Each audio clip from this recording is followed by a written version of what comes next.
People's Army at isang sundalo ang nasawi matapos ang engkwentro sa Balayan, Batangas nitong linggo ng madaling araw. Ayon sa report ni Police Lieutenant General Roderick Armamento, commander ng Area Police Command Southern Luzon, nangyari ang engkwentro dakong alas 2 ng madaling araw sa Barangay Malalay. Nabatid na nagsasagawa ng combat operation ang magkasanib na puwersa ng 59th Infantry Battalion ng Army kasama ang tropa mula sa Philippine Navy at Philippine Air Force. Nang magkasagupa ng mga ito, ang humigit kumulang na 14 na mga armadong kalalakihan na hindi hinala mga miyembro ng NPA mula sa SPP kawing ng Southern Tagalog Regional Party Committee Sub-Regional Military Area 4C. Natigilan na matapos na umatras ang mga rebelde patungo sa bulubunduking bahagi ng timog ng Balayan, Calatagan. Nagresulta ang bakbakan sa pagkamatay ng 6 na rebelde at isang sundalo. Habang 3 pa ang sugatan din sa engkwentro at isinugod sa Medical Center, Western Batangas. Yan, Yusek Joel. Yes, Franco and Doc Lorraine, Yusek Lorraine. Ito yung nakakalungkot, no? Hindi lang po nakakalungkot dahil namatayan na naman tayo ng isang sundalo at nasugatan yung 3. Nakakalungkot po ito dahil may 6 na naman na Pilipino rin na nalinlang noon na ayan, natapos ang buhay sa isang engkwentro. Walang, alam mo, ito yung ating pong pinapangarap na matigil na. Yes. Diba? Ngayon, ang mga Pilipino pumapatay ng kapwa Pilipino. No, itong mga sundalo natin, sabihin na natin, alas 2 ng madaling araw. Yes. Napakasarap sana kung kasama yung mga anak nila at kanilang pamilya, ang kanilang asawa ng gantong oras. Pero hindi. Sila'y pumunta ron on combat operation, acting on a tip or information na may nagtitipon-tipon mga armadong NPA, no? Itong mga teroristang grupo.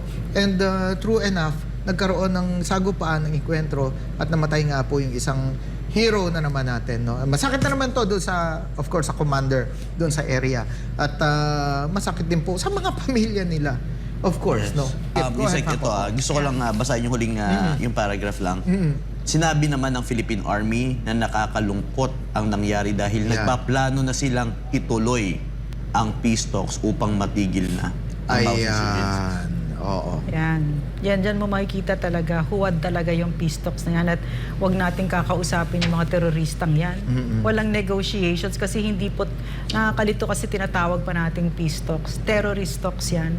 Yan ang pang-protekta sa kanila. And and hindi rin totoo, no? Of course, this is unfortunate, nakakalungkot, tuloy-tuloy walang humpay yung patayan ng Pilipino sa kapwa Pilipino dahil dyan kay Franz Castro, kay Raul Manuel, Arlene Brosas na nasa Kongreso na nagpapalakas pa sa kanila. At dyan din kina Teddy Casino, Nery Colmenares at ng White Area Operators, no? Tuloy-tuloy pa rin yan. Pero syempre, they're no longer a force to reckon with.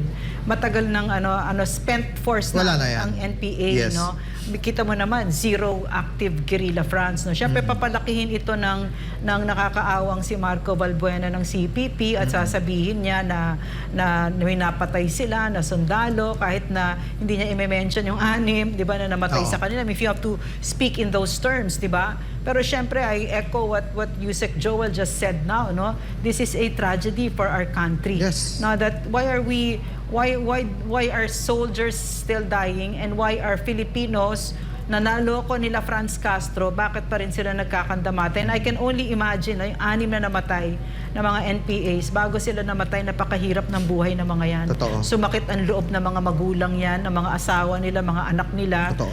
Before they died. And most likely, yung mahihirap yung mga yan. No? So, mahirap na nga sila, mas lalo pang humirap ang buhay dahil yan sila Franz Castro, Raul Manuel, Arlene Brosas, nandyan sila sa Kongreso hindi para bumuti ang buhay natin. Nandyan sila sa Kongreso para yung ayenda ng CPP, NPA, NDF ng pagpapabagsak ng gobyerno ay matuloy.